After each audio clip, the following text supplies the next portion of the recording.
สวัสดีค่ะยินดีต้อนรับเข้าสู่ช่องปองเพกาวนะคะ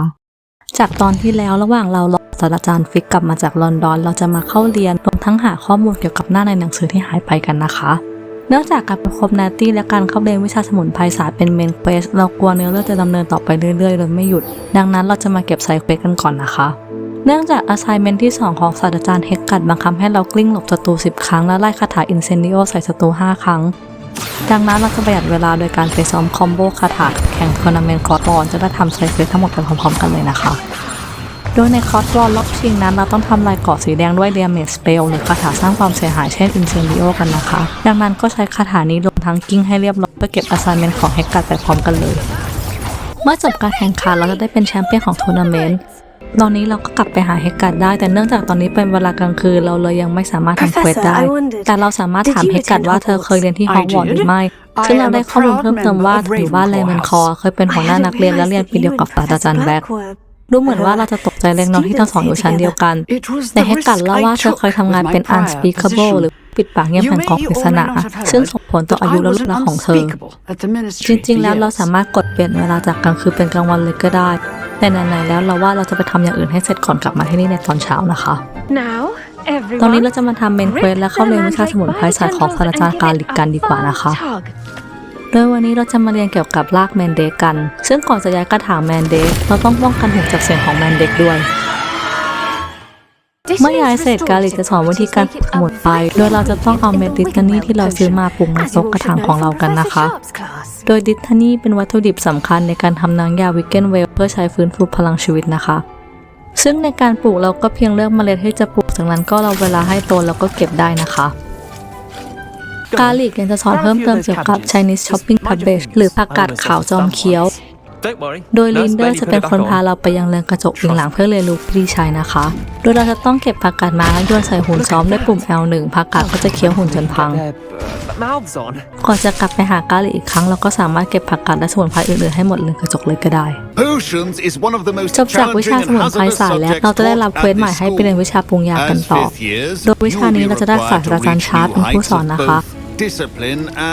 ซึ่งน้ำยาแรกที่เราจะเรียนวิธีปรุงก็คือวิกเกนเวลซึ่งเป็นน้ำยาช่วยเยียวยาอาการบาดเจ็บต่างๆตอนนี้เราก็ทำตามขั้นตอนที่เกมบอกได้เลยนะคะเมื่อปรุงน้ำยาวิกเกนเวลเสร็จแล้วชาร์ปจะให้เราเรียนวิธีปรุงน้ำยาเอดูลิสซึ่งเป็นน้ำยาที่ช่วยในการป้องกันเพราะจะเปลี่ยนผิวหนังของเราให้กลายเป็นหินนะคะโดยชาร์ปบอกให้เราไปเอาวัตถุดิบในห้องของเขาสำหรับการปรุงในวันนี้ส่วนวันหลังต้องไปหาวัตถุดิบเองไม่ว่าจะเป็นการปรุงในวิชาสมุนไพรศาสตร์หาซื้อเอาหรือเก็บจากการต่อสู้นะคะพอเราจะเข้าไปเอาเกเรตวิสลีย์จากบ้านกริฟฟินดอร์ซึ่งเขาบอกว่าใครๆก็สามารถปรุงน้ำยาเอดูรุสได้และเขาอยากปรุงน้ำยาอย่างอื่นแต่เขาขาดวัตถุดิบหนึ่งอย่างก็คือขวดฟูเปอร์และเมื่อไหนๆเราก็ได้รับอนุญาตให้เข้าไปหยิบวัตถุดิบในออฟฟิศของชาร์ปแล้วเขาขอให้เราหยิบขนนกมาให้ด้วยตอนแรกเราก็ลังเลแต่เกเรตบอกว่าคนตรงนี้ไม่ได้มีค่าอะไรเราจึงตัดสินใจหยิบออกมาเพราะเราอยากรู้ว่าจะเกิดอะไรขึ้นในเกมนะคะพอเราเอาขนนกไปให้เกเรตบอกว่าน้ำยาของเขาต้องใช้เวลาปรุงสักพักและให้เราไปปรุงน้ำยาเอเดรุสของเราก่อนดังนั้นตอนนี้เราเลือกน้ำยาที่เราจะปรุงแล้วเราเวลาจนกว่าจะเสร็จนะคะและเมื่อเราปรุงน้ำยาเสร็จก็จะเป็นจังหวะเดียวกับที่น้ำยาของเกเรตเกิดข้อผิดพลาดชาร์ปจึงหักแต้มบ้านกริฟฟินดอร์และบอกให้คนที่ช่วยเกเรตสารภาพด้วยเมื่อเราไปหาชาร์ปเพื่อบอกว่าเราปรุงน้ำยาเสร็จแล้วเขาบอกว่าเขาแปลกใจที่เรามีเวลาปรุงยาไปพร้อมๆกับช่วยเกเรตในตอนนี้เราจะยอมรับหรือไม่ยอมรับก็ได้แต่เราเลือกสารภาพความจริงไปซึ่งดูเหมือนชาร์ปจะพอใจที่เราเป็นคนมีความรับผิดชอบและชมฝีมือในการปรุงยาของเราตอนนี้ไหนๆก็ยังเช้าอยู่เราจะไปทำ assignment ของศาสตราจารย์เฮกกัดกันนะคะโดยเธอจะสอน Expelliarmus หรือคาถาปลดอาวุธให้ซึ่งหลังจากเราเรียนจบแล้วเราก็สามารถพูดคุยกับเฮกกัดเพิ่มเติมเกี่ยวกับงานของเธอได้เฮกกัดบอกว่าเธอบอกรายละเอียดได้ไม่มากนักและเธอทำใจได้แล้วเกี่ยวกับอาการบาดเจ็บจากการทำงานและไม่เสียใจที่เคยเป็นผู้ปิดปากเงียบและดีใจที่ตอนนี้มาสอนที่ฮอกวอตส์ตอนนี้เราทำเควสหมดทุกอย่างแล้วยกเว้นแต่ก็ไปหาแนตตี้ระหว่างทางเราก็สามารถสำรวจบริเวณนอกฮอกวอตส์ได้นะคะเช่นโรงนกฮูกรวมไปถึงเก็บวัตถุดิบต่างๆด้วยหลังจากวิ่งมาสักพักเราก็จะมาถึงหมู่บ้าน Lower Hawksfield ซึ่งแนตตี้กำลังรอเราอยู่ และที่จะถามเกี่ยวกับแลนด์ล็อกและล็อกวูดอีกครั้งซึ่งเราตัดสินใจยังไม่บอกเธอเหมือนเดิมอย่างไรก็ตามจากการที่เราต่อสู้กับโรอย่างห้าวหาญและเซโรนาที่ไม่กลัวล็อกวูดสิ่งนี้เป็นแรงบันดาลใจให้เนตตี้อยากลุกขึ้นมาต่อสู้บ้างเธอต้องการหยุดคนอย่างล็อกวูดและฮาโลมือขวาของเขาเธอจะไปแอบสืบข้อมูลเพิ่มเติมเพราะเชื่อว่าหากเราจัดการกับฮาโลได้ปฏิบัติการของล็อกวูดก็จะเสียหายไม่น้อยเมื่อเราคุยจบแล้วจะได้ยินเสียงคนโวยวายและเมนเควสบอกให้เราไปช่วยเราก็เลยเดินไปเจอกลุ่มโจรแอชไวเดอร์กำลังข่มขู่ผู้หญิงคนหนึ่งที่กำลังทำงานวิจัยอยู่พอเราเข้าไปโจรก็ขู่ว่าล็อกวูดกำลังตามหาเราอยู่ผู้หญิงคนนั้นพยายามจะปกป้องเราและการดวลจะเริ่มต้นขึ้นนะคะซึ่งโจรสองคนแรกเป็นการดวลที่ค่อนข้างง่ายเลยแต่พอทั้งสองคนตายนักดวลแอชไวเดอร์จะปรากฏตัวขึ้นซึ่งทุกคนจะมีเกราะสีแดงและสามารถหายตัวไปมาได้ด้วยดังนั้นเราต้องใช้คาถาและคอมโบที่เราเคยเรียนมาเพื่อสู้นะคะนอกจากนี้ทางขวาของหน้าจอจะมีสิ่งที่ต้องทำให้สำเร็จด้วยซึ่งในตอนนี้เราต้องกดอาวุธศัตรูซึ่งถ้าเราทำได้ก็จะสะสม Dueling Feat หรือความสามารถในการดวลได้นะคะหลังจากจบการดวลเราจะได้รู้ว่าโนราเป็นนักวิทยาศาสตร์และนักโบราณคดีที่เชี่ยวชาญเกี่ยวกับงานและชีวิตของเมอร์ลินโนราเล่าว่าเมอร์ลินก็เคยเป็นนักเรียนของฮอกวอตส์และเธอกำลังศึกษาเสาที่ปกคลุมด้วยเถาวัลย์จำนวนมากที่เมอร์ลินทิ้งไว้กระจัดกระจายในบริเวณนี้ซึ่งเธอเรียกว่า Trial of Merlin หรือบททดสอบของเมอร์ลินซึ่งจนถึงปัจจุบันยังไม่มีใครสามารถแก้ปริศนาได้แต่เธอคิดว่าสมุนไพรมาโลสวีทมีความสำคัญต่อการทดสอบนี้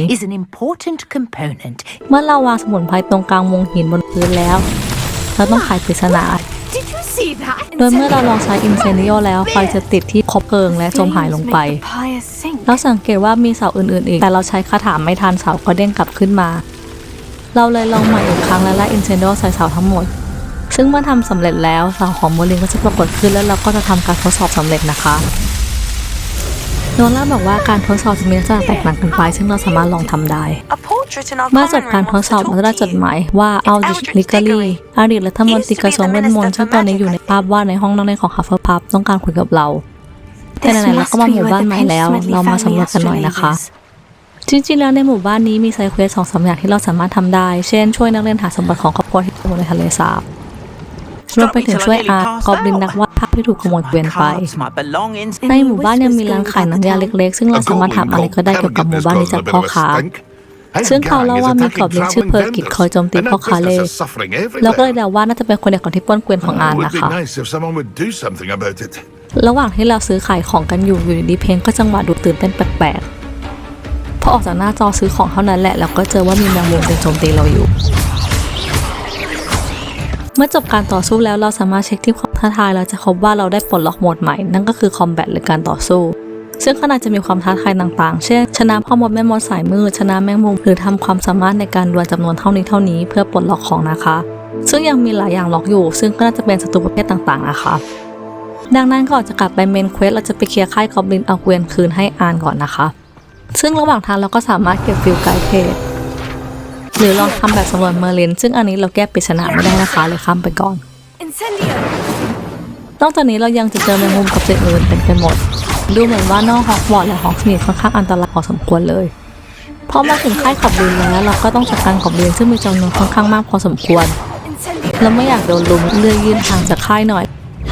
แล้วอาศัยใช้อาร์คิโอดึงกอบลินมาสู้ทีละตัวจนหมดนะคะ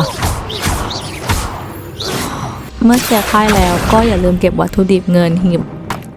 รวมไปถึงลองขายบททดสอบของเมอร์ลินดูซึ่งการทำบททดสอบเสร็จ2 อันจะช่วยให้เราปลดล็อกที่เก็บอุปกรณ์เพิ่มเติมได้นะคะเมื่อเรากลับมาเราก็จะปลดล็อกร้านค้าซึ่งเราสามารถซื้อน้ำยาและวัตถุดิบบางอย่างจากเขาได้ตอนนี้ไม่มีเควสอะไรเหลือแล้วนอกจากเมนเควสดังนั้นเราจะมาจบวิดีโอกันที่ตรงนี้ในตอนหน้าเราจะไปหาออดิตดิกเกอรี่ภาพวาดที่อยู่ในห้องนั่งเล่นของเรากันนะคะขอบคุณสำหรับการชมวิดีโอนี้และพบกันใหม่ในตอนหน้านะคะขอบคุณค่ะ